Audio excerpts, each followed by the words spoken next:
Yes, sir. All right. Exchange of materials. I think we have something to exchange, Chief.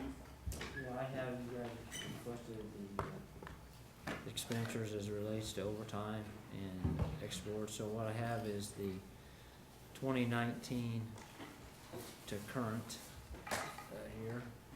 And then I have 2018.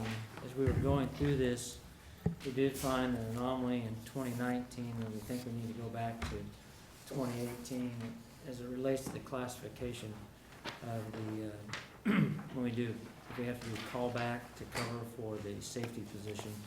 Sometimes it was being classified down in the operations, and it should have been classified up in the leave coverage. So you should have 2 sheets with that information.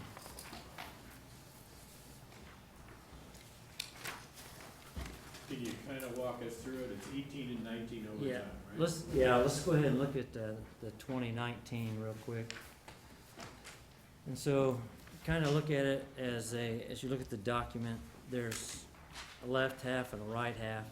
The left half deals with the monetary value, and then the right half of this document, when you look at it, deals with the hours component. But up in the first column, you'll see leave coverage as it relates to covered emergency leave, family sick leave. You see the overtime budget there is slightly over $1 million, paid part-time $481,000 for a total of $1,485,000. That's the total we work off for the number. You can see all this is classified by executime, so it's only as reliable as the people that put the information in it. So Rachel, when she does the payroll, she'll go through and take that information. If she sees something that's very obvious, she'll go ahead and pull it out. But you can kind of go through and see what the different percentages are for the leave coverage. Then it breaks it down to CSI, cost total, special events, operations total. And that operations total deals with when we're paying an individual to like go to an investigator meeting or a pub ed training, or if we send you out training somewhere and we pay you overtime, that's there. If you'll look under training attended, it's a little bit of an anomaly for this year. It's $112,494. That's the cost for the recruit academy that was going on, and so that's why that number's fairly large size as we go through. But then you can see on the far right-hand column is the total of cost as it relates to the type of leaves that we have. Chief, can you share what would be covered under like other leave?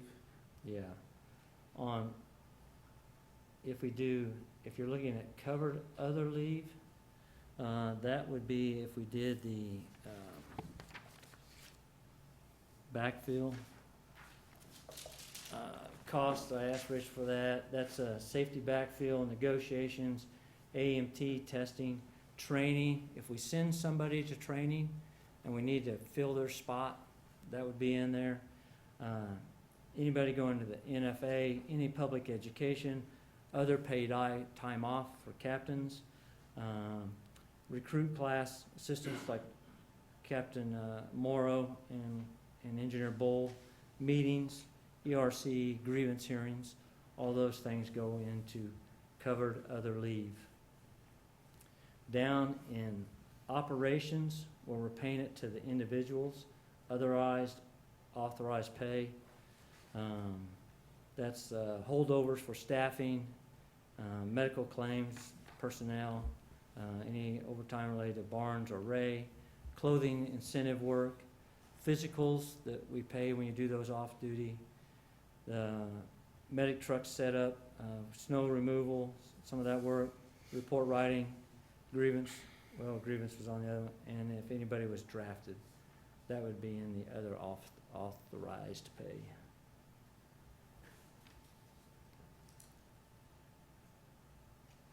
That's the left half, and then the right half deals with actual hours used by the employees, and you can see how they break that up into the categories they have there in the blue box are the same categories that are on the left-hand side, but they're just broken into hours. And so you can kind of see where the percentage of hours would be. Leave coverage, obviously, for vacation and Kelly days, we'd expect that to be our larger part of it. As it goes through, and then a pie chart below. And then benefit hours used so far this year. You can go down there and you see those hours.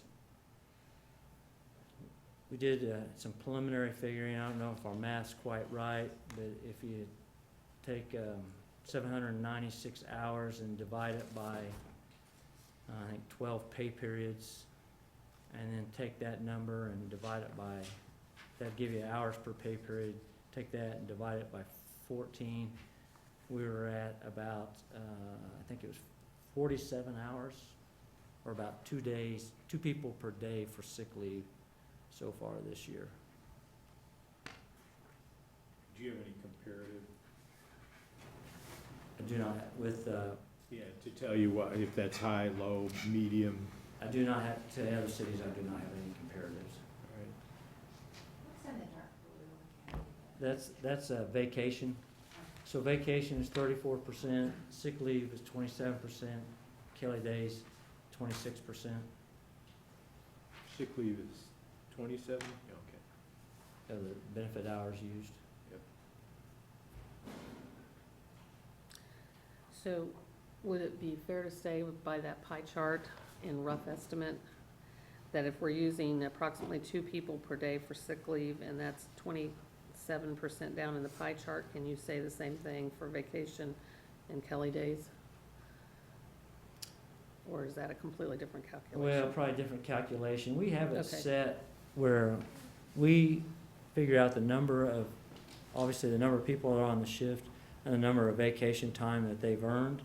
And then what we'll do is figure out how many people can be off per day. Sometimes it's 4-person days, sometimes it's 5-person days, all depend upon the seniority and time on each shift.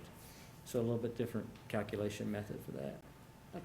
You have sick leave and then you have family sick, and I presume that's under the federal designation, or? Well, we separate, you are allowed to take, obviously, we have, let's see, it's 6 days of family sick leave. So 144 hours of family sick leave that comes out of your sick leave pool, but it is classified separately. But technically, it's all sick leave. Technically, it's all sick leave, yes. And then the emergency leave, again, That's for death, okay, that's bereavement. yes, yes, sir. And the well leave are days that are accumulated for not using the other sick leave days. Yes, yes, sir.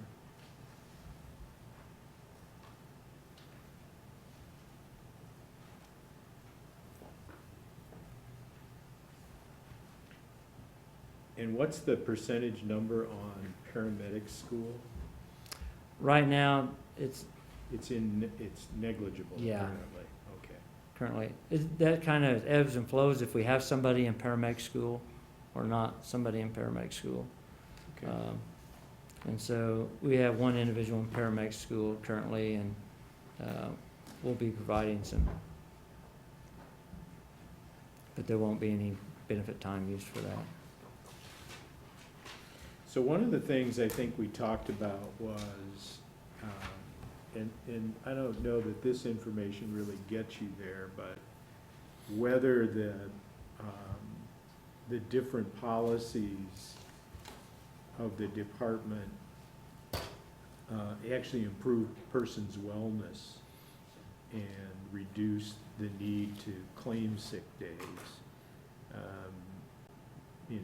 Physical fitness programs, mental health programs, things of that sort, and whether those are actually working. But we don't have any performance standards to determine if they do or not. No, we don't have any metrics for that. You know, some of it we hope, as we look at all-around behavioral health, we hope that the physical part of it reduces any injuries, obviously on duty, and we would hope it would impact off duty, as well as the mental health initiatives that we've started. as well. We just, actually, we just implemented a new app that we received from Douglas County, a mental health app that we're getting out to all members of the department and their family, which I think is going to be a nice addition to help in that aspect as well.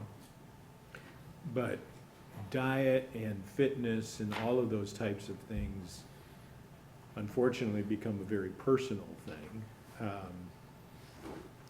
Are we educating?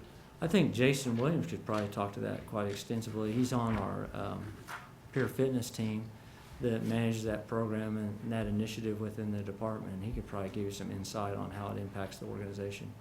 Jason, the question is, how are we educating our employees to make sure that they understand the benefits, not just for work, but for life? Well, we started 4 classes ago, 4 recruit academies ago, and we spend Monday, Wednesday, and Friday in a structured workout regimen with instruction from a personal trainer on form, fitness, technique, anything that might help reduce injuries from lifting, or most injuries in the fire service are shoulder, back, and knees. So we concentrate on those things. As far as nutrition, we've brought in experts in the field to either speak to the department as a whole or to just the recruits.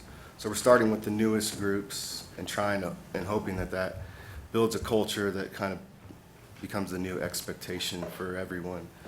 We can't force anybody to do anything, but we just try to motivate and inspire. And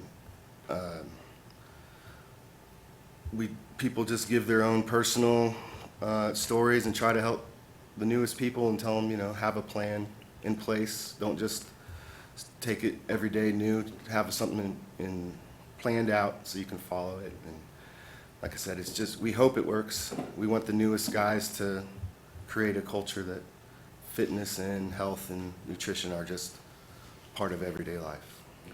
So how do you think it's working? We get very good survey results from all 4 classes. It's almost 100% positive comments. So as far as that goes, I feel like it's a successful program. I couldn't tell you on people's personal level if they're losing weight or being fitter in general. I don't know, but So we don't do any of the typical, tests to determine how, muscle mass versus body weight and all of those types of things? we do the once a year physical at the hospital. But that's all personal information. Yeah, they do body fat, they do flexibility, they do strength type things. So if anything was to be, if there was a sharp contrast from one year to the next, they would notice it, like in your flexibility or your strength or your body fat or weight. So do they then counsel the individual employee? I don't know. That's a program we've had established since I got on the department, the annual physical program. And I think we've seen some, personal benefits from that. Obviously, we've had some people that have been identified that had some cardiac-related issues that wouldn't have been discovered without that process. Mm-hmm. So we believe it's a very valuable program the city provides. Along with the Peer Fitness Committee, one of the things they do is they look at our physical fitness equipment that we have, and I believe, I don't know, they spend a certain amount per year. I probably should have that budget number, but we have. Yeah, the training they receive in Recruit Academy, we try to mirror the equipment to be exactly like they worked on in Academy. So every station is exactly the same, with the same equipment that they spent time on in Recruit Academy. So it's all familiar stuff. The budget, I believe, is around $15,000 a year. It doesn't always get spent on fitness. And then I was going to add that if anybody does have any health-related issues, they can go to OC Health and get in a weight loss program or anything like that. That is available to them also. And like we said, I said we encourage people to do that, but we obviously can't force them to do it. Yeah, but people do take advantage of that? Yes. We have the citywide program that the fire department also participates in, that if employees participate in it, again, it's voluntary, but there is a lifestyle assessment, there is blood work done, There's a requirement to go to a primary care physician once a year, a lot. And if you participate in that program, you meet with one of the advisors at LMH and the OC Health and the WellCare Clinic, and they do talk about those things, body mass index, your things. It's very personalized as to the things that you might work on individually regarding your health, wherever your little touch point might be. Sure. And those that have less favorable blood work are asked to come back up to 4 times a year. Oh, really? Yeah, in order to earn, and that earns incentives in the healthcare program, that earns HRA money for that. And I think we have a pretty good percentage. We don't really track by department, but I think when we watch people come in and do the health assessments, there's a nice mix from all over the city. I don't think there's any one area that doesn't participate. That's one of the things that we talked about early on here, is whether or not that's something that, well, I guess we didn't talk about it here, I'm sorry, it was in the healthcare committee. There was some discussion by the IAFF to actually separate out that group so that they could monitor. The healthcare committee hasn't met again, but generally speaking, the healthcare committee does not separate out employees, it's just one big group. Right. But there was some discussion. We've never gotten back to it, but I guess, I'm sorry, that was a whole different meeting. Okay, thanks.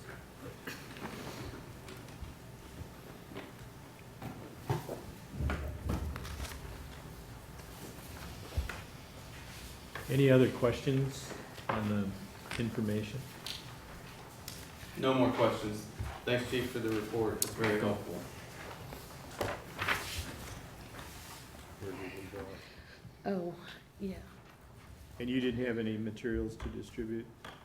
Not today, no, sir. Okay. We were going through what we have come to refer to as the low-hanging fruit, the things that we thought we were closer together with. Right. And we left off at Article 5. And I know, Dean, you had indicated that you wanted to be able to break the meeting at that point in time so that you'd have an opportunity to move on through the MOU. I don't know, none of us can remember whether 6 and 7 in your mind was something that was low-hanging fruit or not. The city did not have anything listed in those 2 articles. The city doesn't have anything listed as the- being considered low hanging. Right. And I didn't know if you did, because we'd be happy to go look at it. We do not. Okay. So the next thing on our list was in Article 8. Let me turn to that real quick.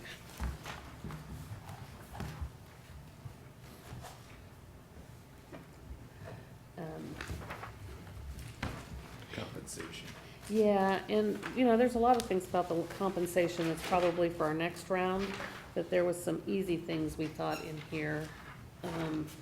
One being, section 8.1.2, where it talks about the step increases,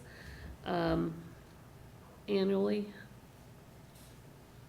And it says here that in my notes, that we've updated this language from the prior agreement, but there really was no material change to it. It was basically updated because the last time we had a roll-in of some additional steps on the pay plan. So we thought that one might be easy to TA, 8.1.2. We agree. Okay. So we have a new person manning the, Yeah, I should point The out, screen today? Casey's not here today. She had an emergency family situation she had to attend to. so I'm gonna give Doug a minute here to get his system going. You don't have to do the note over there. Okay, Yeah, just stop with the language. Oops. easier said than done. Go ahead. This mouse is sensitive. I know. Where are you at now? 8.1? 8.1.3 is gonna be the next one.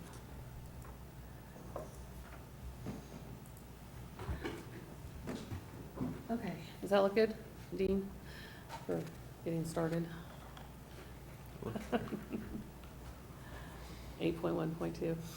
Yes, ma'am, we just carried the same language over. Yes, Correct. and we took it from the city Mhm. column over to the Mhm. right-hand side. Okay, and the next one we had on the list was 8.1.3. Again, we thought that was just language from last time that we don't need any longer. Our question is, it's contingent on what happens here.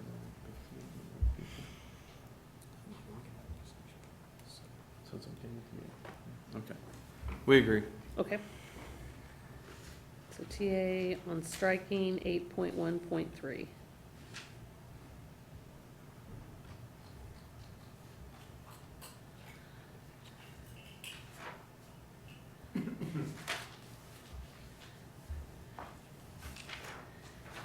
And the next one, I had 8.1.4, same thing.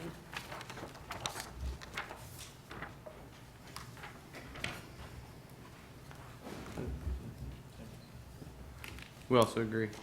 Okay, thank you.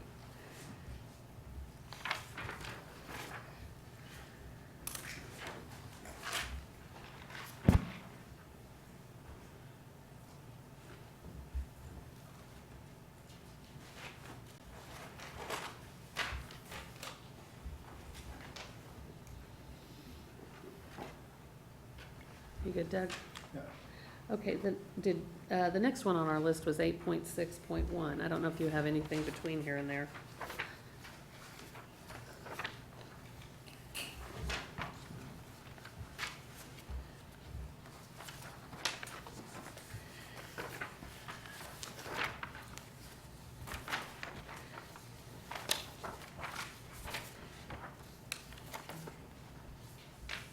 And while it is, the city is proposing that we strike that section, we thought it might not be too controversial, since the second half of it already indicates that the chief has the authority to set the number of acting officers by the current language. I'm sorry, what section Oh. are we on here, Laura? 8.6.1, acting officer, oh, no, wait a minute, acting officer certification. This was the whole discussion on bringing people into the AEMT last time. And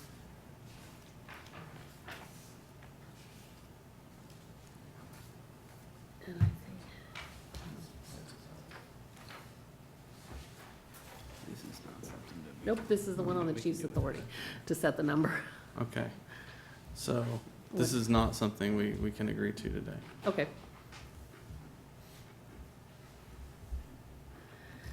And the next one on our list was moving into that employee handbook discussion, 8.8, and all the subsections on military leave. And I don't know how you felt about the handbook discussion, but we thought we would ask. Okay, so, With the note that we would add that one section to the handbook. mhm. So though we don't have concern about the language regarding military leave, we do want to have separate conversation before being able to TA anything that's referencing handbook language and an appendix. Oh, I think you mentioned that yesterday Mhm. too, or the other day.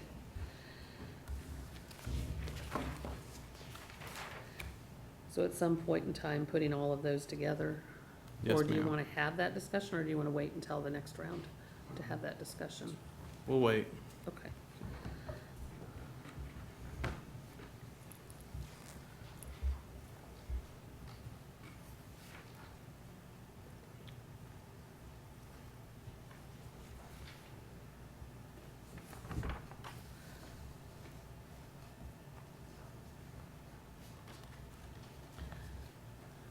Okay, and the next one on our list.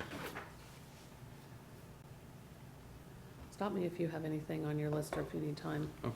To 8.9.1. This was the one on the AEMT that we felt like was pretty specific to last round. Yes, ma'am, we agree.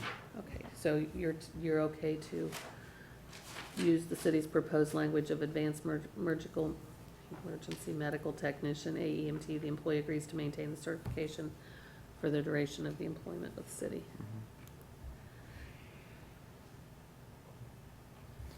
I do have a question, though. How does Okay. the city interpret language like that?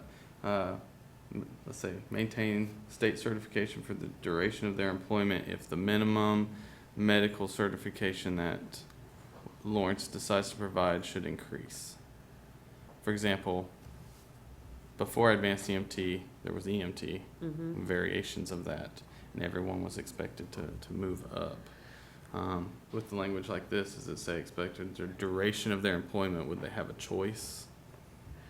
I think that would probably be handled much like we did 4 years ago, where we put some language in on expectation to move to the next certification. Would you agree, Chief?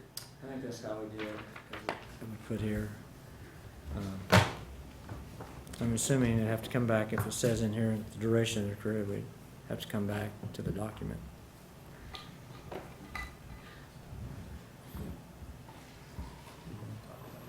So if we decided to move everybody up to paramedics, become a full paramedic, your question would be, how would we handle that? Well, that advanced EMT certification was a result of the Board of EMS kind of changing not just the scope of practice, but the title, or not just the title, but the scope of practice. And so it's totally possible that there could be a new, something between advanced EMT and paramedic. And so just asking. There's probably no real answer right now. And that letter of understanding that we're proposing to put into this agreement would be an example of when we might get back together and say, we agree that for the purposes of the remainder of the duration of this agreement, let's say it's AEMTX, that the department is moving to AEMTX for the next one, because it took us a couple of years to roll into that to get everybody trained, is that correct? Yes. And that we would agree that once trained, that everyone would maintain that certification, and we would come back and both parties hopefully would agree to that and sign that, and we would modify this agreement to say AEMTX if there was something new that the state did. And Nate's correct, the Board of EMS did away with the EMT intermediate certification and went to the National Registry's Advanced Emergency Medical Technician certification. So in an effort to keep our certification level as close as possible to what we had before, and provide the same level of service, that's when we moved to the Advanced Emergency Medical Technician. So we'd probably get back together if something like Okay. that happened. Does that sound appropriate? Yes. We still agree. I Just question. just thought I'd ask. Okay. So we are TAing 8.9.1. Yes. Yes, sir.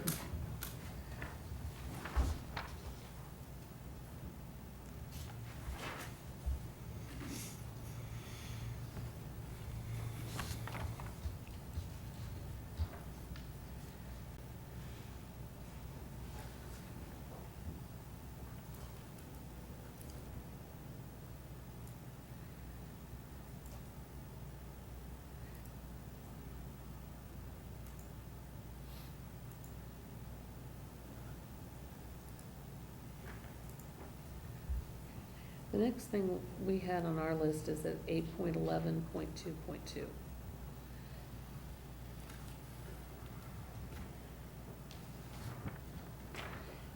And the city had proposed to strike this language, but with further discussion, we are willing to withdraw our proposal if you would like to maintain the current language and that is currently in here. With regard to retiree health insurance, we believe that this KSA citing is correct, and it does require 30 days prior to retirement date in it. But if you'd like to leave language, we would withdraw our proposal to strike. Okay. Or,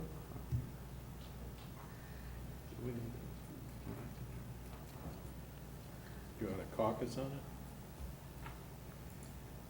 Because currently you're not requiring them to give a 30-day, correct? correct. And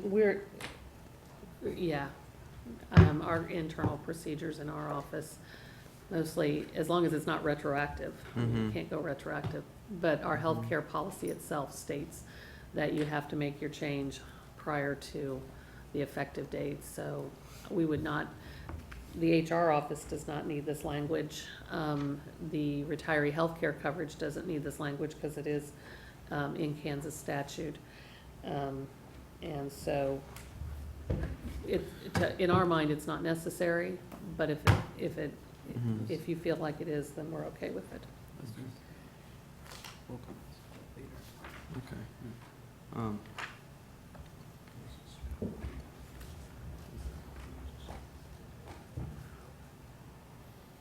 Okay. Would the city be comfortable just to strike that 30-day language then and be on, be in line with practice and move it over to? And maintain the language that says, are you talking about the entire section or just the last sentence? Just that last sentence. And then keep the KSA citing in there? Yes, ma'am. So you're proposing an employee who retires shall be eligible to receive group health care insurance at the employee's expense until age 65, KSA 125040. Yes, ma'am. That's the current practice of the city. That's great. Well, do we need to caucus on that? Do we want to come back? We can come back to it if we don't want to caucus right now. Why don't we just caucus for a few minutes? Okay. You guys can stay in here if you want, we'll just go.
Okay. Are we ready? Kurt, I think we're ready. I think we're missing two. Oh, we're not ready.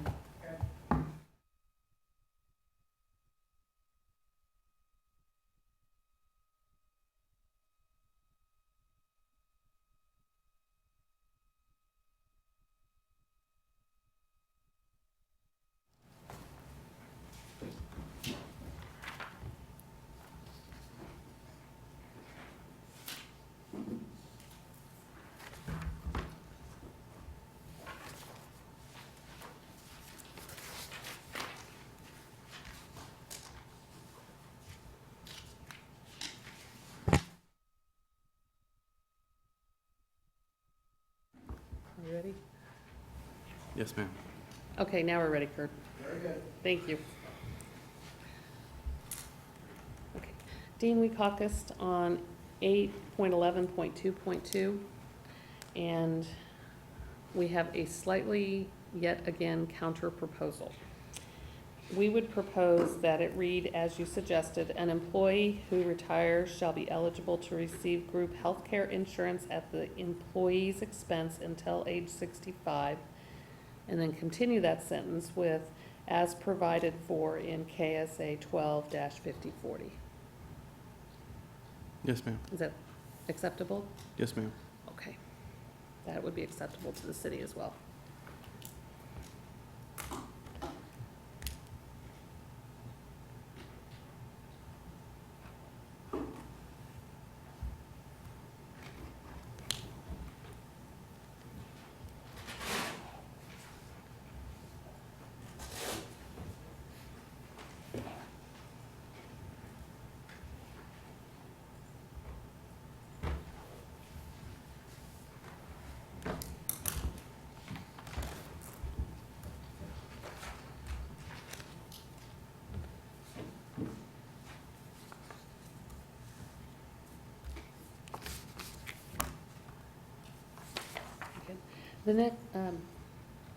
The next section the city had on their list was 8.11.4, health and life insurance carrier. The city would like to include the language as the city proposed earlier, and was hopeful that might be acceptable. The city's language removed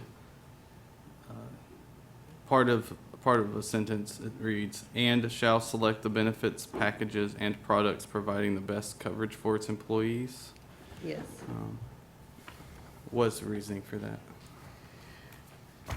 that? When we were reviewing this section, we had a hard time identifying what best meant. So that was part of our discussion, that best could be a lot of different things, almost in the eye of the beholder. And secondly, we felt like that actually determining the provisions for it was something that, while the healthcare committee provides recommendations to the human resources staff, and the human resources staff provides that recommendation to the city manager, ultimately, that's something that is approved by the management of the organization. Now, I will say that our city manager is quite supportive of the recommendations that come out of the healthcare committee, but every now and then, we make modifications to that for reasons beyond the scope of the healthcare committee, and the city believes that we need to be able to do that. Okay. So I guess it's a little twofold in the proposed language. There's the subjective issue, Dean, but I think the other issue is, let's say we all agreed on best, that it was so obvious, but it was also so expensive that we couldn't afford it. And yet that language, by any objective or subjective analysis, would say that's the one you have to pick. And that's why, to me, I don't think we can responsibly sign off on something that says that the way it is. So I think, the reality with all of what we do here, we have to find the revenue stream to support the cost of the service we provide. And I mean, there may be a situation in all of our future in Lawrence that, you know, while all of us would like the best insurance coverage we could possibly get, we may not be able to afford it. I can tell you right now, tonight's meeting is almost an analogous situation on Mhm. property insurance. And you looked at the agenda, Yes, sir. so you saw the issue on property insurance? I saw that it's on the agenda. I Yeah. don't fully understand. So here's what property happened. insurance. So we got a quote last week. Mhm. We've been out trying to get quotes. We Mhm. solicited 48 different firms to get property insurance.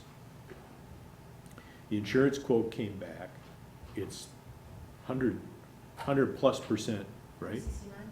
169% over what our current premium is, with less coverage Mhm. and higher deductibles. And they gave us 3 options. And we ended up taking the least expensive one. I think they give us coverage for $250 million worth of property, whereas we actually own $300-some million worth of property. And less coverage, higher premium, higher deductible. And so we're in a position from a management standpoint, you know, either we jack up taxes or Mhm. cut other expenses, and we said, well, we're gonna run for 19 with this lesser option. It starts July 1st. That's when Mhm. it's all up. We just got the quotes this last week. Not that we weren't trying, Mhm. but that F4 that came Mhm. through here impacted the That's discussion. the first thing that came to mind. Yeah, it did. Yeah. And they talked about all of our flat roofs, and they talked about proximity of the roofs and all of those types of issues in the community, and if it had taken a different path, the risk. But it isn't just here, it's across the entire Midwest. Mhm. So all these communities are getting that notice. Now, I can tell you what the best coverage is. Mhm. I can't afford the best coverage, and I wouldn't recommend the best coverage. Mhm. So it's a risk shift burden, a burden shift, right? So more risk is now being put on the city. And, you know, like so many things, when you try to insure against risk, you know, you have to decide how much risk you think you can absorb and what the potential is there. But insurance, you know, that one is pretty clear, that was the best coverage. I Mhm. can't afford the best coverage, or I wouldn't Mhm. recommend that we could afford the best coverage. Okay. That's why that word is kind of critical to Mhm. us, so.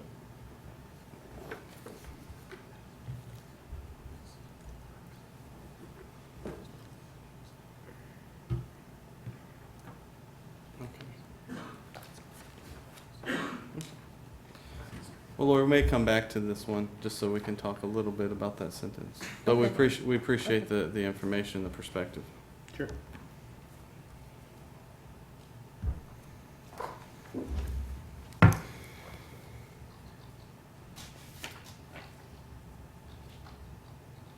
Okay. Did you have anything in Article 8? Oh, I'm sorry. No, I was just trying to look at this.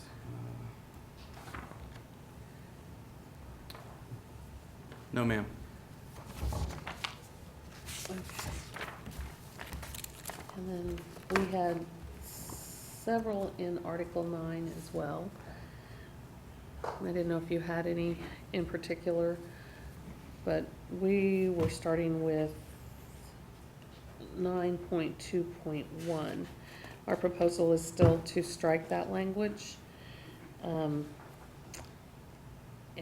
was interested if that was something you'd be willing to move forward with. No, ma'am. We do not. We can't TA that today. Okay.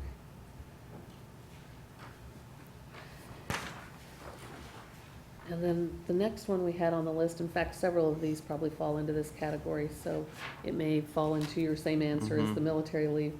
But we had 9.3 vacation, all sections, and 9.4 sick leave, all sections, except possibly 9.4.2. Okay. And again, it's the handbook discussion, Mhm.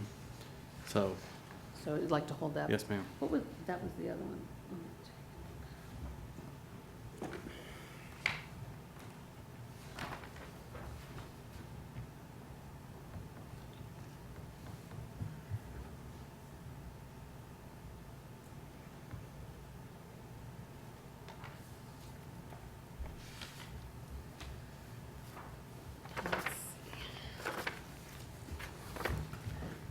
that takes us to, 9.5, same thing. We had on the list that compensation at dismissal that we had proposed to strike based on the handbook.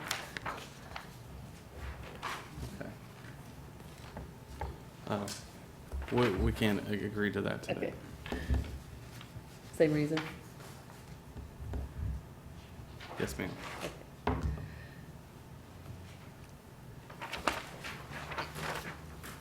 And we did the same, I think we put all the handbook stuff on our list. So 9.7 was the next one, all sections, again, referencing the employee handbook.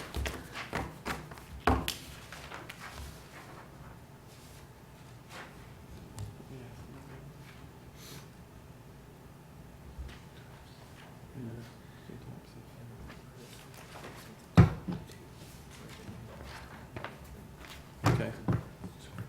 Okay. Well, we're requesting some clarification, just, Okay, regarding well leave. So, there's well leave that we accumulate per pay period, based on not using sick leave, and after a certain number of pay periods, we get that. But then there's another type of well leave, that we can use that just comes out of our sick leave, that's for like a well visit somewhere. So it's not reflected on the eval, but it is used from our sick leave time. What is that well leave called? I believe, I'm like you, because the names are getting really close together.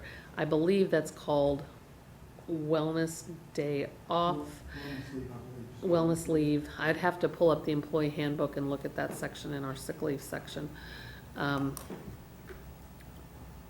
That is not this section. This is the, 9.7.4 refers to wellness time off, at least in our county proposal. Is that different? Well, that's our confusion. And two- You know, the contract language, the current contract language says well leave, and then when it's being referenced by the city, it says wellness time off. okay, let's, So we just want to make sure we're understanding it correctly. That's all. I understand. I believe the city at this point in time is, Well, this document was in existence before that yeah, new leave came about. So this would have been referenced, but we're just making that clarification. That yeah. I there don't- was no whatever this new time off benefit is, in place when this document came about. I would agree that if we need to adjust the wording, that we're really talking about that wellness leave as in earning time for not using your sick leave discussion. And not the using my sick leave to go to the doctor for a well care visit. Those are the Okay. two things we're talking about, right? Yes, ma'am. Okay. So, thank you. Oh, well, good catch on your part, Dean. So this is the wellness time off that talks about not using sick leave to earn time off work, correct?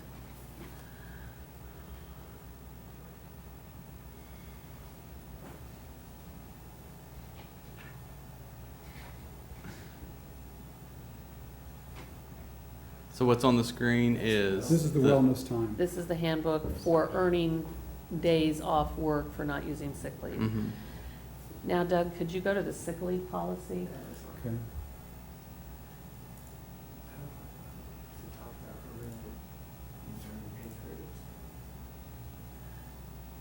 Okay, and I even think it might still be highlighted on here. Now, scroll down to that right there. Sorry. That was what was added to the employee handbook. Recorded as well visit. Yeah. Okay. So to Mhm. go to the doctor, to take care, to get my annual physical done is referred to in the handbook as well visit. And wellness time off is what 9.7 refers to as, in this document.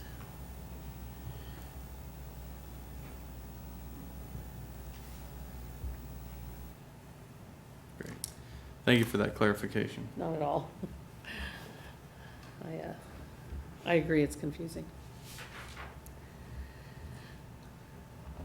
So, in this document, we're referencing the wellness time off, and I guess our proposal was to change the language to match the employee handbook language, at least in title alone, if nothing else. And then we would also suggest that we reference that other policy, the first one Doug brought up.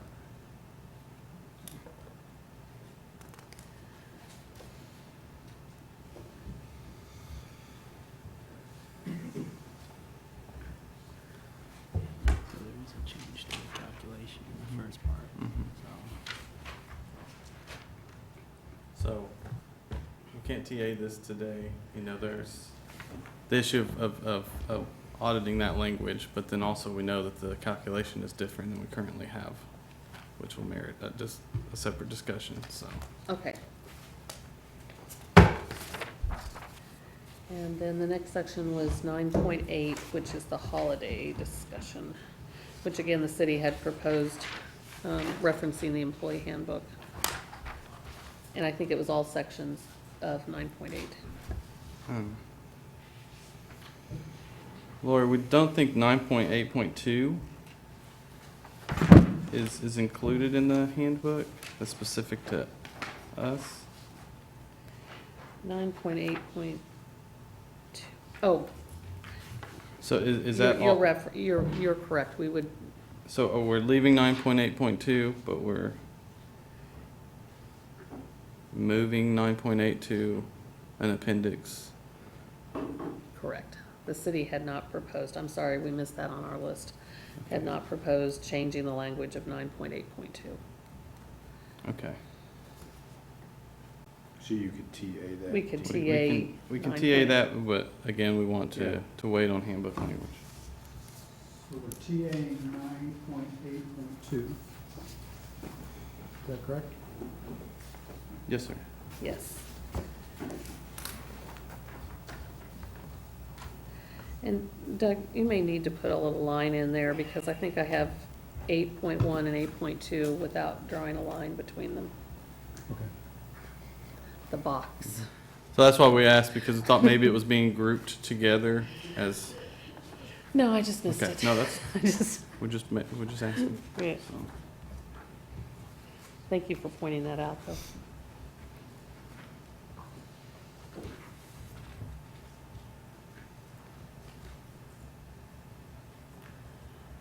So 9.8.2 is a TA, but 9.8.1 is deferred to another discussion.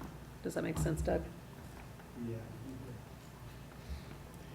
I'll come back and do the line in just a minute.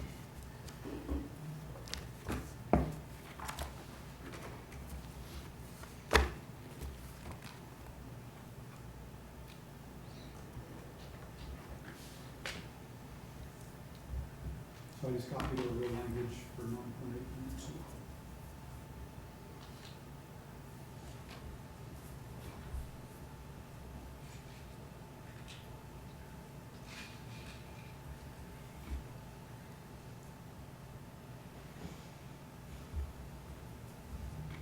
Oh, you ready? Yeah. Okay, sorry.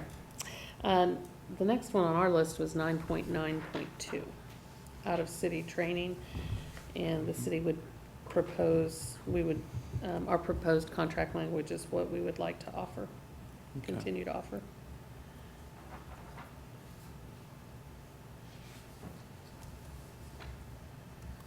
We just have to group this in with the other things that are from the handbook. Okay.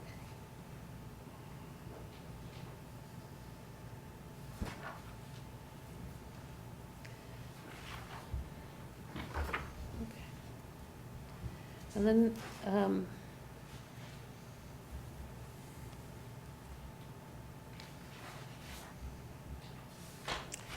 and the next one on our list was 9.10.1. We can TA. agree to this, yes, ma'am. Okay.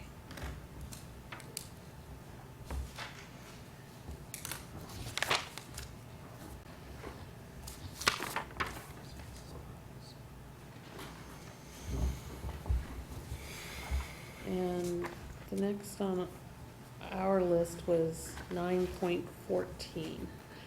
This might come back to the employee handbook discussion, though, the employee Okay. conduct. Before we move to 9.14, 9.10.2, our proposal, Mhm. we could TA that today. Okay, I would like to caucus briefly Okay. prior to that.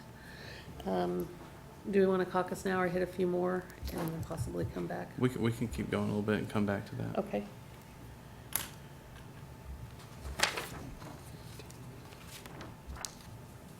Okay.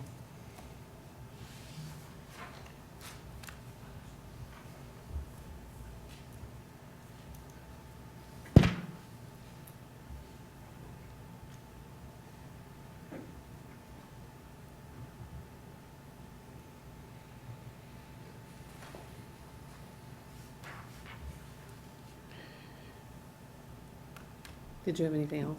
No, man, it's still part of that handbook language category. Thank you. And that's 9.14 for Yes, ma'am. everybody following along. 9.14.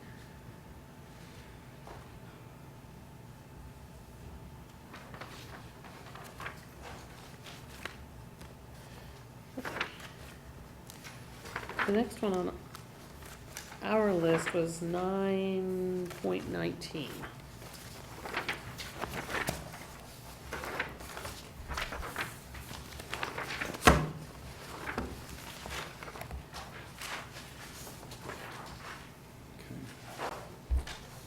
Lori, for 9.18, we could also TA our language proposal regarding that section.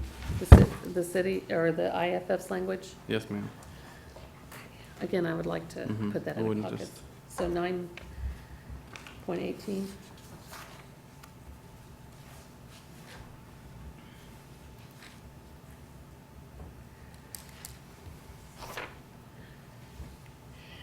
Nine point 19, the city would like to offer a counter proposal to this.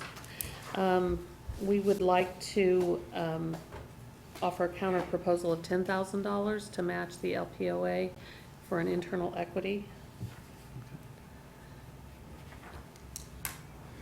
Lori, the numbers that were used to reach, or I'm sorry, the information provided to reach that number during those negotiations, is how dated is that? Are those is that still available, and how old was it? Basically, I'm sorry.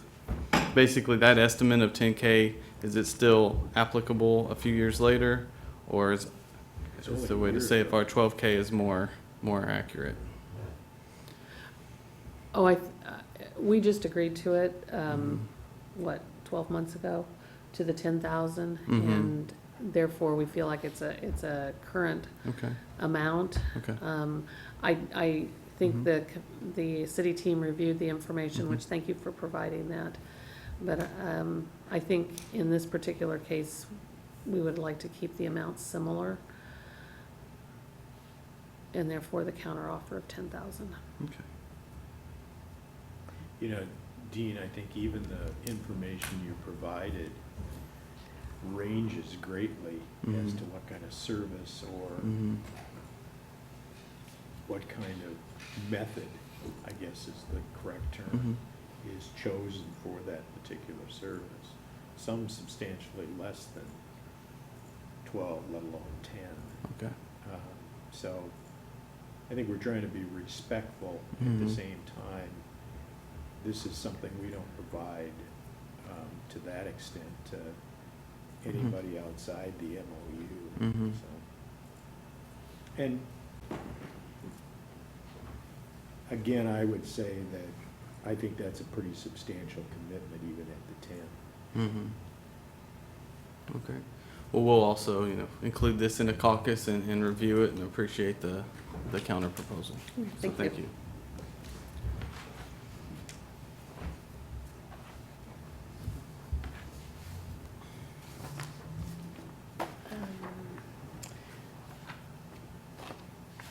The next one we had on our list was the 9.21. Would still like to discuss striking that language from the MOU entirely on the station maintenance. Okay. We are, can't TA agree to that today. Okay. So, sorry, And, Dean, I didn't hear you. we're not going to TA it today, no. And same thing on 9.22, the apparatus maintenance. Okay. The same, we're not prepared to agree to that.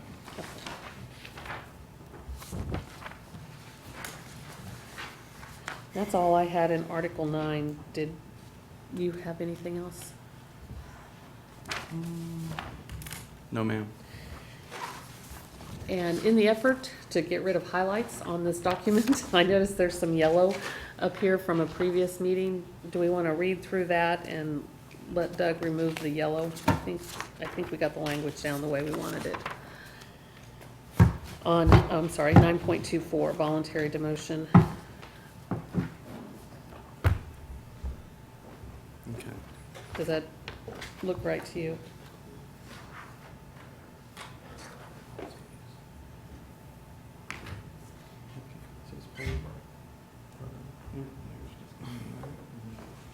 So we'd include this as part of that handbook appen- language discussion or Okay. appendix discussion, so. Okay, we'll leave it highlighted then. I think that's why Casey highlighted it. And then, so that's all I had on Article 9. Same with you? Yes, ma'am. Okay. Article 10.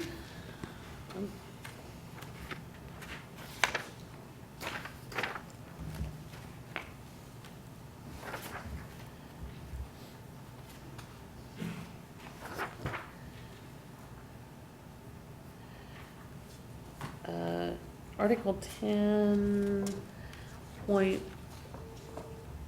okay, let's go down to some more green language there, yellow and green. So Article 10.1.1, I think we've TA'd all the language on the right, and then Casey highlighted, or maybe I highlighted, because I found another IFF Local 1596, so I added that in independently when before I emailed you guys the document, and I wanted to make sure that you were still good with what's over on the right-hand side. So I think we caught our typo and the IFF Local 1596. Yes, ma'am. Is it okay if I have Doug take the highlights off both of those? Yes, ma'am. Okay.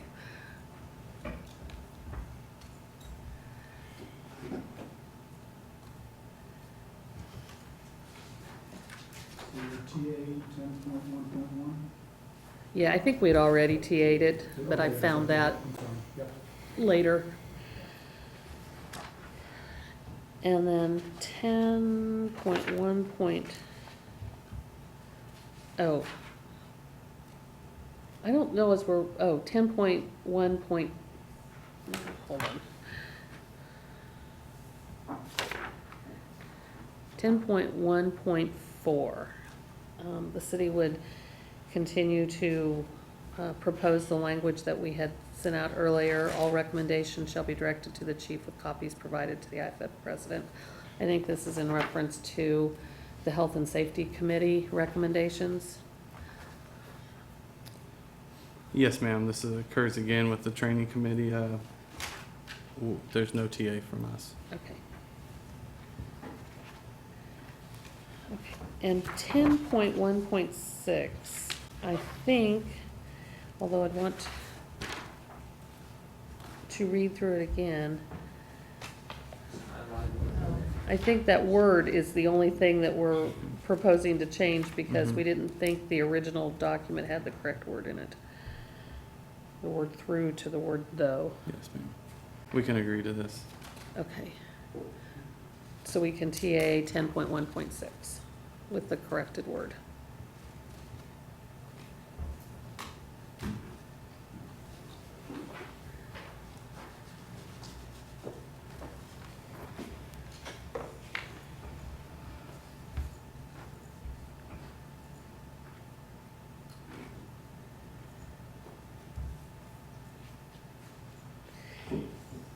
And the next section we had on our list was 10.2.1. Again, the city's language as we outlined it in an earlier meeting. All on-duty injuries shall be covered by workers' compensation as outlined in the Kansas Workers' Compensation Act. KSA 44501 et sequitur, and provisions outlined in this section.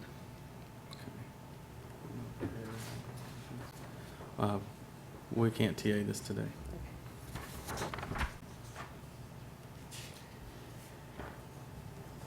And then 10.2.2 is also on our list.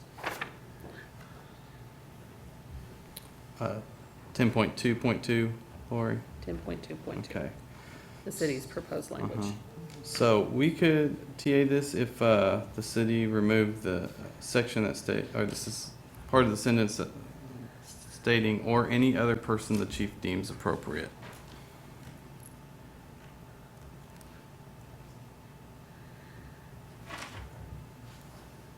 So your proposal is reporting of injury, the injured employee shall complete the appropriate documentation as outlined in the city's employee handbook and department policy. The chief may assign the health and safety program team to investigate, review, and make recommendations for corrective actions. Yes, ma'am. Okay, let me take that to the team to caucus, that change.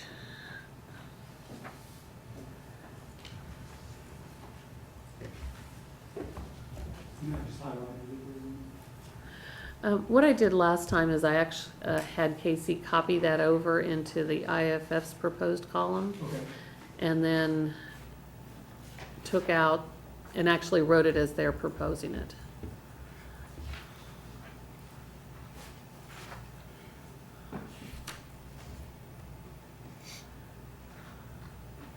And I guess I would say the same thing about that funeral benefit, is copying it over and putting 10,000, up above in the city's proposed column, because I we did that. we did that, okay. Let's see.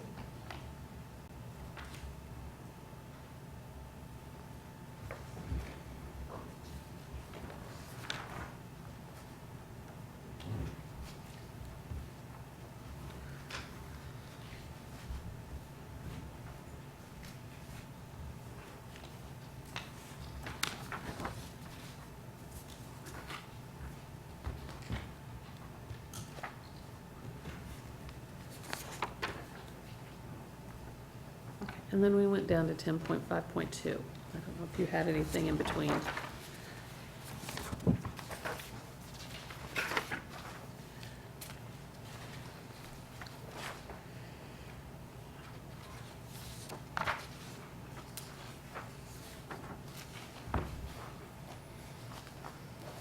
Oh, we agree to this. Okay.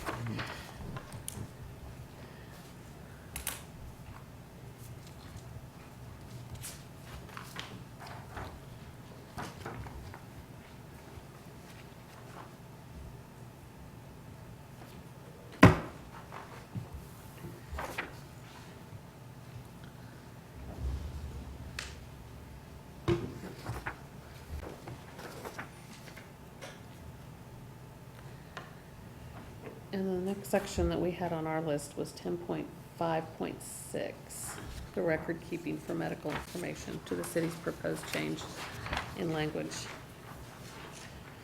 which I think is embedded in the section that discusses the annual fit for duty physical, and this is just one section of it. Okay. So Lori, the city removes the part about HIPAA that's in the current language. What is the reason for that?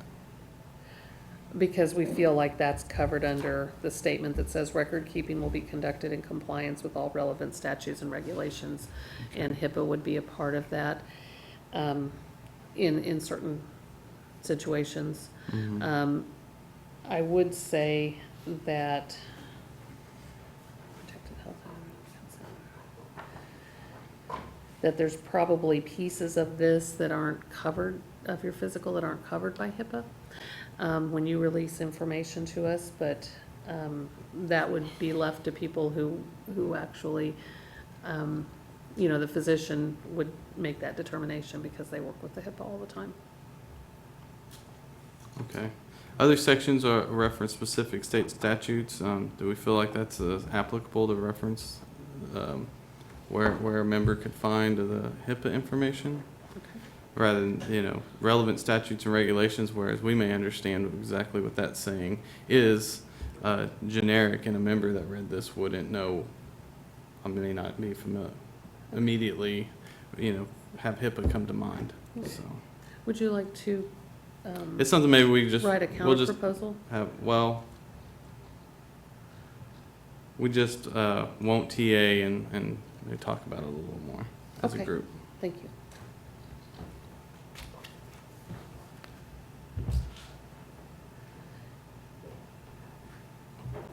And then we had 10.5.7. The city had proposed to strike 10.5.7 from the agreement.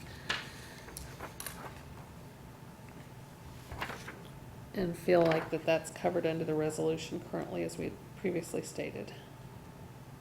Okay. So, As- as a- no TA from us. Okay. 10.6.1. We again would propose the language as we had submitted it earlier. Okay. This is similar as to a previous proposal where we could TA if we removed the part that states any other person the chief deems appropriate. Okay, so the peer fitness team, and then strike, or any other person the chief deems appropriate will conduct research and make recommendations. That, Yes, ma'am. okay. I was just trying to get that covered, which part are you wanting to, I'm sorry? Chief, it's the part that states, or any other person the chief deems appropriate. This is the second sentence that starts the peer fitness team. Double check that, make sure I have on there what you want.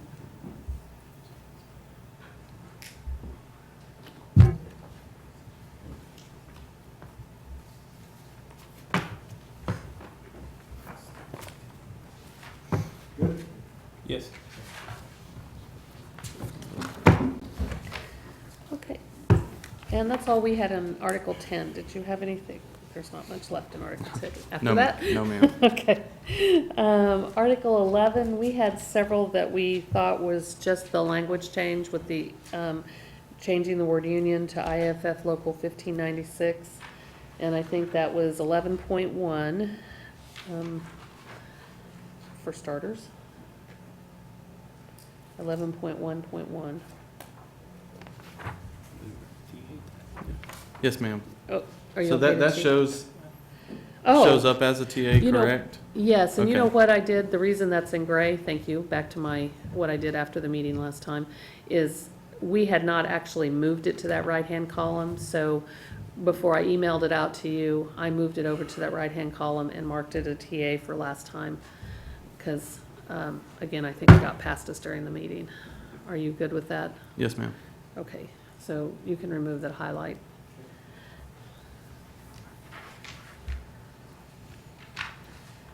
And 11.1.4 we had on our list.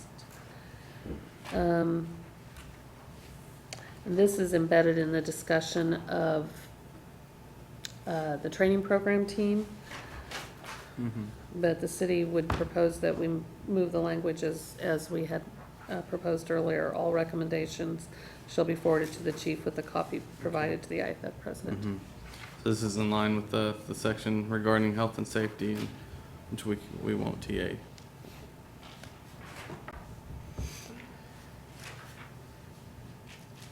And that's all I had in Article 11.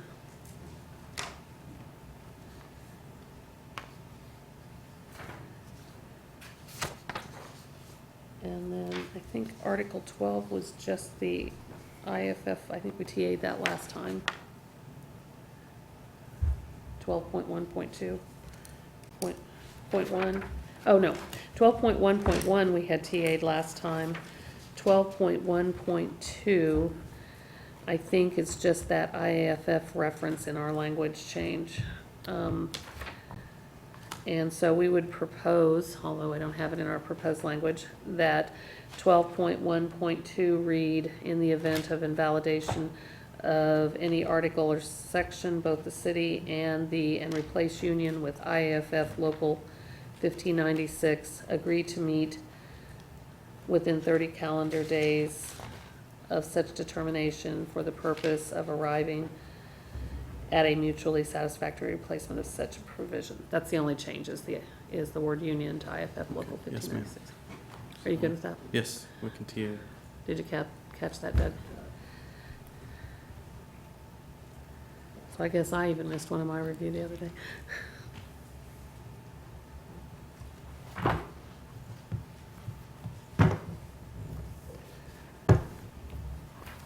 And then, same thing, same thing on 15.1. That was all I had in 12, and I did not have anything in 13 or 14 in the low-hanging fruit. Okay. Did you have anything? No, ma'am. Okay. And in Article 15, I had 15.1, and I think it's just the union reference, changing that to local, IFF Local 1596.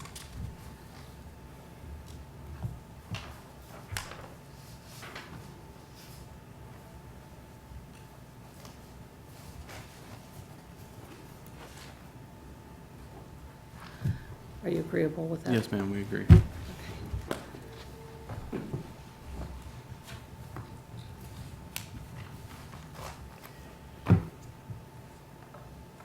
And then the very last thing on our list, we did not have anything under low-hanging fruit for the remainder of Article 16 or Article 17. But Attachment B, we had on our list that is no longer relevant to this MOU, and that we could strike it as well. We agree. Thank you. Did you have anything else on your list? No, ma'am. Okay, that was all that we had on our list as well.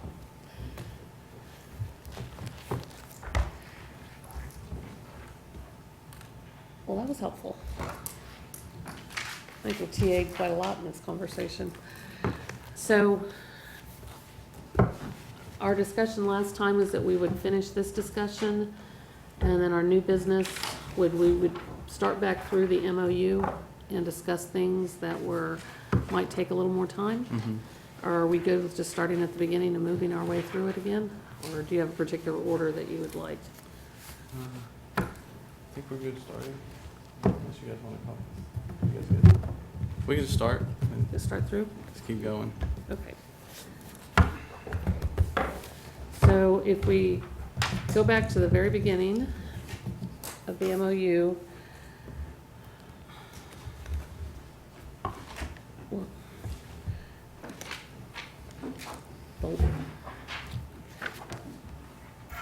I think whether we do it under cover page or Article 2 duration, the first thing on that list is the duration of the agreement. Mm-hmm.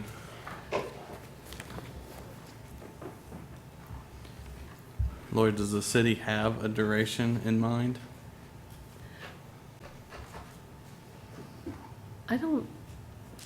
I think we would rather discuss that probably after moving through some of the others. Okay. Probably, in particular, some of the compensation Mhm. discussion, like discuss it in conjunction with that. That's what we're thinking, Okay. so.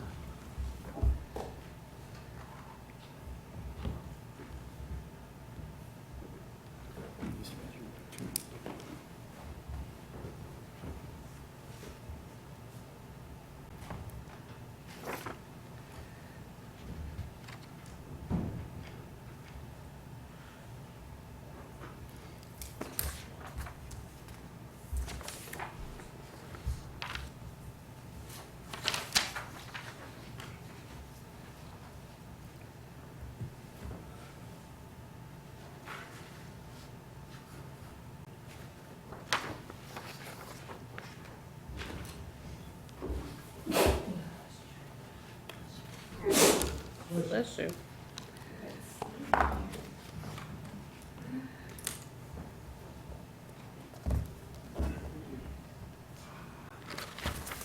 What's the next thing on the There's some in the list? conference room right now. Lori, Mhm. for week TAs, the IAFF logo 1596 globally, do you want me to start, when I find it into the, adding that into the language, or just wait until the very end? It should be done. I think between Casey last time Okay. and what you just did today, I think we've caught it all. Of course, Dean, that's a good question, though. If we find any more where we just needed to change that reference, Yes, ma'am. We'll just do Maybe we that. should just change, if someone sees it, change just it. change it. For example, here on Article 1, it just says, hereinafter referred to as the IFF, so we should put IFF Local 1596 there, on Article 1. Oh, yeah. Okay. Mhm. Thank you, Doug. That would be it. Okay. Catch that, Dean. Okay.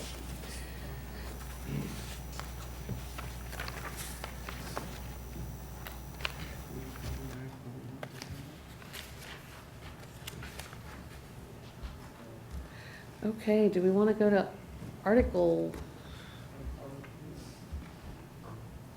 Article,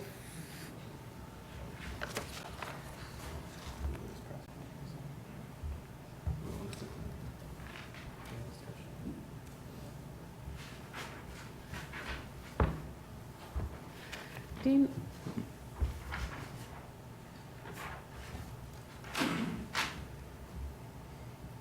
Oh.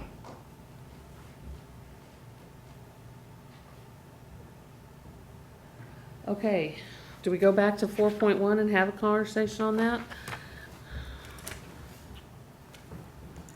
Of course.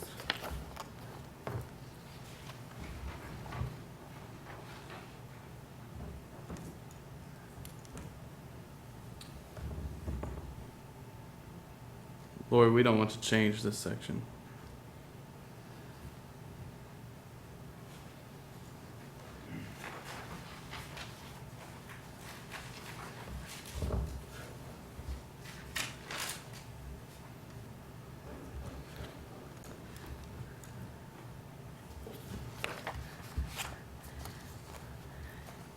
I believe this is a section that the city feels is pretty important to adopt in our, Okay. in the language proposed. Mm-hmm. So, we feel strongly Okay. about not changing it.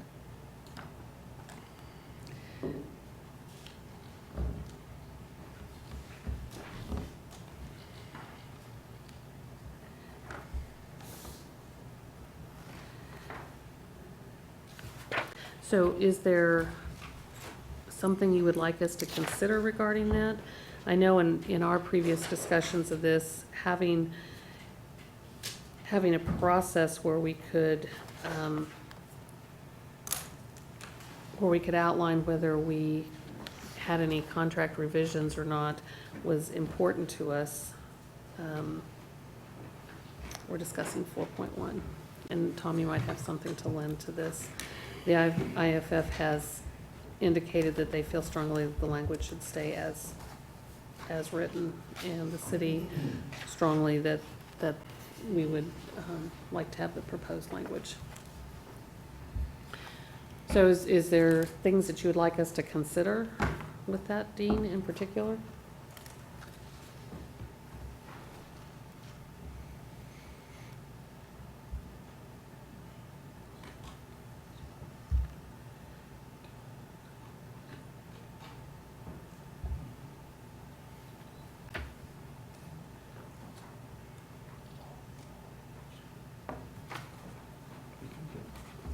Well, several things, Laura. We interpret this as greatly restricting our ability to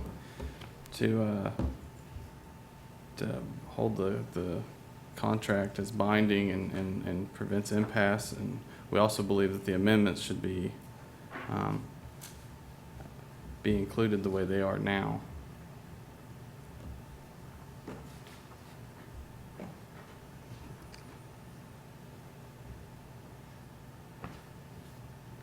Well, the amendment provision is still provided for in our language, Dean. I think this is, you're talking about Article 4, right? Yeah. I think this language gives us an opportunity to both sit down and discuss those things that don't rise to an amendment and have those discussions so that that doesn't kind of create an irritation and then come back. If in fact language has to be changed later, we can put that in a subsequent negotiation, but you don't have to wait for a contract to come up all over again. Mhm. I think it actually adds to the ability of both parties to raise issues to get clarification that wouldn't typically rise to the need for a full-blown amendment, but still allows for the amendment conversation. In this section, we have, I guess correctly, we had come to a misunderstanding in the contract, we get together, we discuss, right? But it also limits our ability to go to federal mediation or impasse, make that binding decision? Or what if we just don't agree and we come back and meet together with this letter of intent? That's a possibility under the current scenario. You could still have that situation where neither party agreed that, you know, it rose to the level of an amendment. You know, things have to be done in a bilateral fashion. They can't be done unilaterally.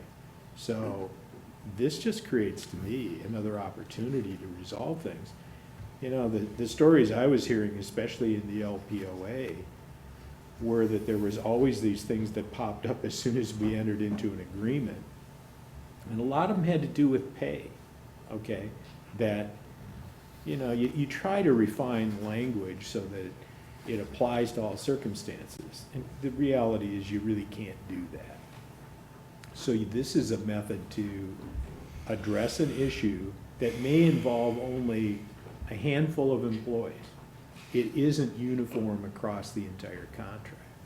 And you can enter into a memo of understanding, which, you know, because this gets approved by the full city commission, then we have the authority to sit down and handle those things, you know, in a professional way and document what we've agreed to. A full-blown amendment typically, to me, means it applies probably to the entire population of the IAFF local. These things tend to be more minor things that you can deal with. Some of the examples, I think, had to do with pay issues when it came to the police department. We just finished a couple of them and we're still working on another one. And this is after the agreement was just approved. Does the city have any recollection of this being a problem in the past with our agreements? I can't think of anything off the top of my head. I think where, what this does is archives a formal process for putting that into a letter that both parties sign off on, something that we've done. It happens almost with every MOU. I can remember several times over the years that, much like with the LPOA and implementing their MOU this year, that the first time you hand this to the people who actually have to execute some of the provisions, particularly in the compensation, they'll say, well, what about this scenario? What about that scenario? And all of us at this table were like, well, we didn't think about that. We didn't have that one covered. How are we going to handle it? And in the past, it's been a verbal conversation, but we haven't really, although I would venture to say Amendment B in this one is probably almost identical to a letter of understanding.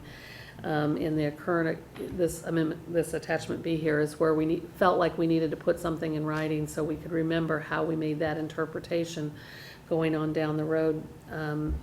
But what 4.1 does is put in a process for what I think we end up doing all the time anyway, but don't have a good place to archive the outcome of the discussion. And this, the letters of understanding are a memo, basically, with a signature line at the bottom of them. They've, the format that we have used with the LPOA, and like Tom said, we did 5 or 6 of them right at the very beginning because we had made some changes to the compensation program that, you know, the little nuances that are bound to come up, and when staff asks us how to implement, we're like, okay, now we have to make a decision on how to handle these one-offs or two-offs that are just a little bit different than the norm.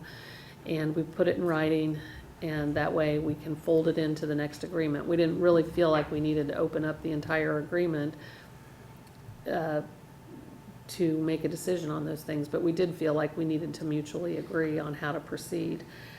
I think we've done that in the past. I think we've done it with almost every MOU. Something always comes up. This gives us a process to do that. And it also defines something that's a material difference. Like if one or the other party wanted to bring up something that's a materially different, then that requires an amendment. This puts in there that would require an amendment to this. And that MOU. amendment process could be subject to, you know, a fuller discussion about all those kinds of issues. The other thing I would tell you is that, you know, you have raised concerns about our eliminating past practice, but we don't know what those past practices are, okay? So how can you enter into an agreement when you don't even know what you're agreeing to because we call it past practice? These are the things, quite frankly, that become past practices. And that's where they should be memorialized and attached to the agreement so that you know what those items are going forward.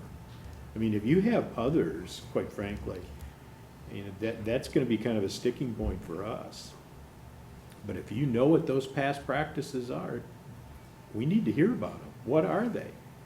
I mean, if they're so well known, they should be embedded in the agreement.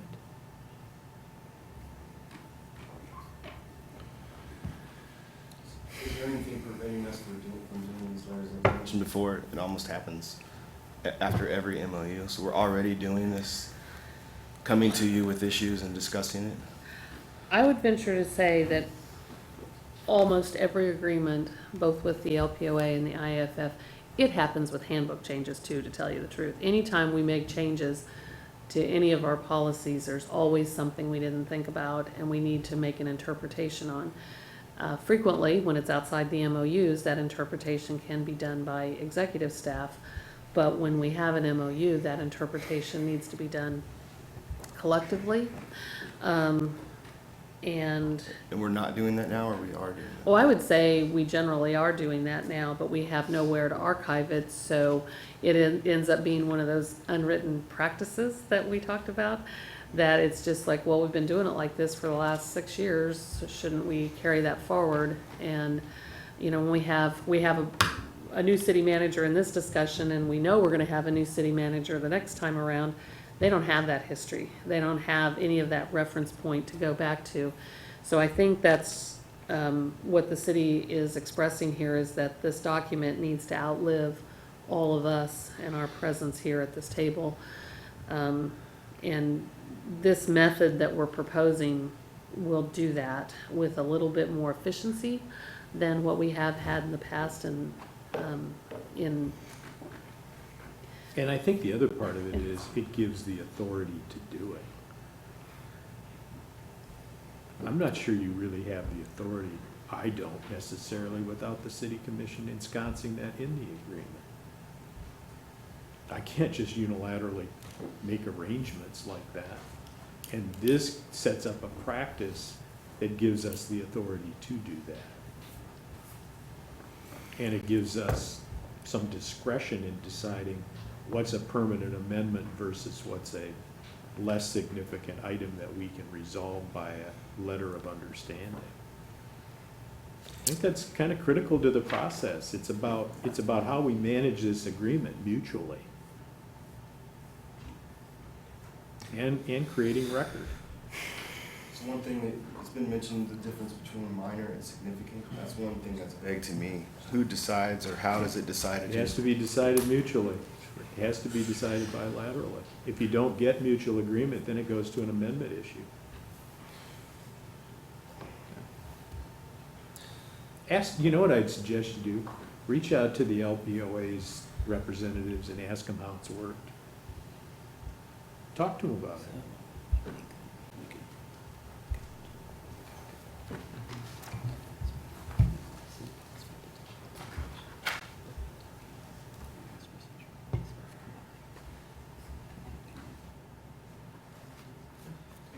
We appreciate the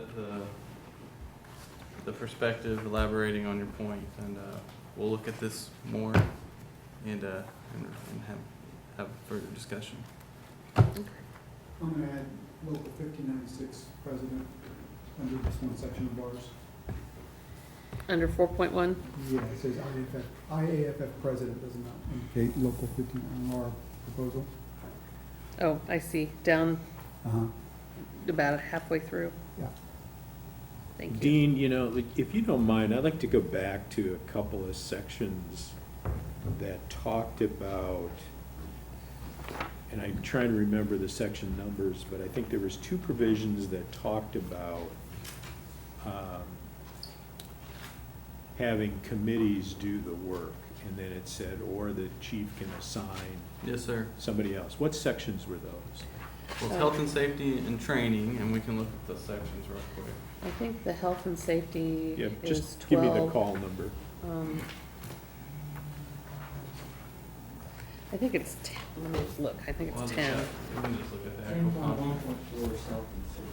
What is it? 10.1.4, I believe. And then 10.1.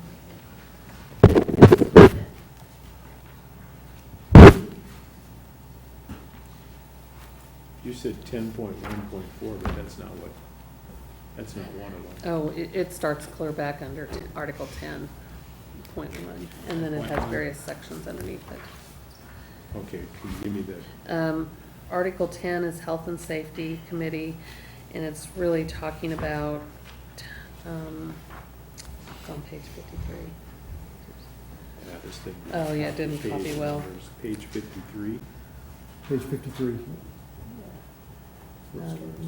Go a little further to the back. This one. Yeah. There, starting right there. Is the Health and Safety Committee, and then several sections below that, we start with the, Yeah, but I'm looking for the specific language that talked about the committee or the chief could assign. That seemed to be a concern to the 10.1.2. That's not it either, is it? I think it has to do under duty injuries, I think. It's in a couple of places. 10.2.2, is that what you're talking about, Tom, where it says, the city's proposal was the chief may assign the health and safety program Oh, team yeah. or any other person? Is that I think you're 10.2.2 right. that you're referring to? Yeah, so here's what I would suggest to you. Where it has that, and I'm just talking out loud right now, which is always dangerous for me, but the chief shall assign the health and safety program team to investigate, review, and make recommendations for corrective action. First off, let's say that's a given. But that doesn't preclude the chief from assigning other persons to look at it as well.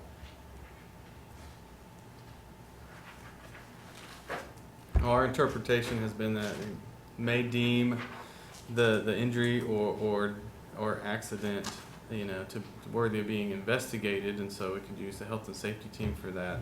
Otherwise, it wouldn't be investigated. But it doesn't specifically say can't use anyone else. Yeah, so my point is, Mhm. you could say both.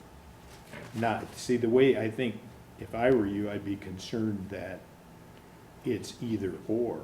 Mhm. And my counter proposal to that is that it could be both. So your point of view would still be there, but Mhm. you may have the chief may decide that we want somebody else with a expertise in the matter to be investigated, Mhm. to look at it as well. Ultimately, it's the chief's call, right? Well, with the word may, It is. Yeah. Mhm. But I mean, what action comes of it is Mhm. the chief's call. Mhm. And so the chief could ask, right, for somebody else to look at it, that they want to see what they think about it as well. Anyway, when you caucus, you can think about that too. Okay, So thank you, Chief. counter that. Thanks, sir. We're at 11:25, and we're scheduled to break at 11:30. So what's on for next? Yeah. We have a full day on Thursday, and then we're planning a full day on Saturday too, so. Yeah. I was thinking about a little different approach in terms of, and I don't know what your position is about what we've referred to as, in terms of mainly benefit issues that are in the employee handbook, and you seem to want to hold off on those, but it seems like we could, it doesn't seem like we're that far apart. In fact, most of that's the same language Mhm. that's in the agreement, and it's really more, to me, a discussion of how it would appear in the agreement and how it would look, and then hearing whatever concerns you have. So, Mhm. to me, those were the more of the internal equity issues when it came to the employee handbook. So I would think we should be able to get through those. Mhm. So that's one of the items I'd suggest that we have on there. The other one is management rights, and we've argued that the resolution is pretty clear about management rights. At the same time, I've heard you express particular concern about one or two of those as regards safety. Yes, sir. Okay. And I think as a general category, and then with your specific concerns, maybe we can figure out some sort of resolution of that as an issue. And to me, that would clear up, the minimum manning issue is a big deal to you. Mhm. Am I missing something there? No, sir. Okay. So I think we could figure out, maybe after a caucus or two, how we could reach some consensus on those two big categories, and that would clean up a lot of language. And a day-long session is the kind of session you need to get through that sort of thing. Okay. So, I mean, they're all provisions in the agreement that need to be resolved one Mhm. way or the other. Mhm. So maybe we could start with a discussion about the internal equity ones, and that's mainly employee handbook discussion items. And then the second part would be management rights. And I think I might have some suggestions, Okay. that pushes us both closer together on those. Well, we appreciate that. Are you willing to put those on as agenda items? Yes, sir. Okay, all right. Anything you want to get to next? Uh, That's a lot. that is a lot. The handbook and appendix topic would have been our suggestion. Okay, cool, good. Okay. I will put 2 items on then for the agenda, the employee handbook and appendix items, and I'll try and go back and group those and list as many as I can. It's helpful to me to have them on a sheet of paper. And then management rights, and I'll try and group those 2, although I won't guarantee I'll hit all the sections on all of them. Does that sound appropriate? Yes, ma'am. And send out the agenda, and then that's Thursday, right? Thursday. Thursday at 9:30. And I'm gonna go downstairs now and make sure our room is reserved for you on Thursday, because I And think that's kind of Jill, important. Jill's gonna be are you Skyping? No, I don't think I'm gonna be able to do this program, not on Saturday. I'll be Yeah. here Thursday though. Oh, you're gonna be here Thursday? I'll be here Thursday. Oh, okay. Oh, you're gonna be all here Thursday? Thursday. Oh, yeah, you are here Thursday, right. okay. And who else is missing on Thursday?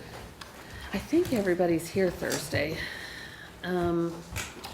Everybody's here Thursday. Saturday, Jill will not be able to be here. And I don't might- expect you to Skype in on Saturday.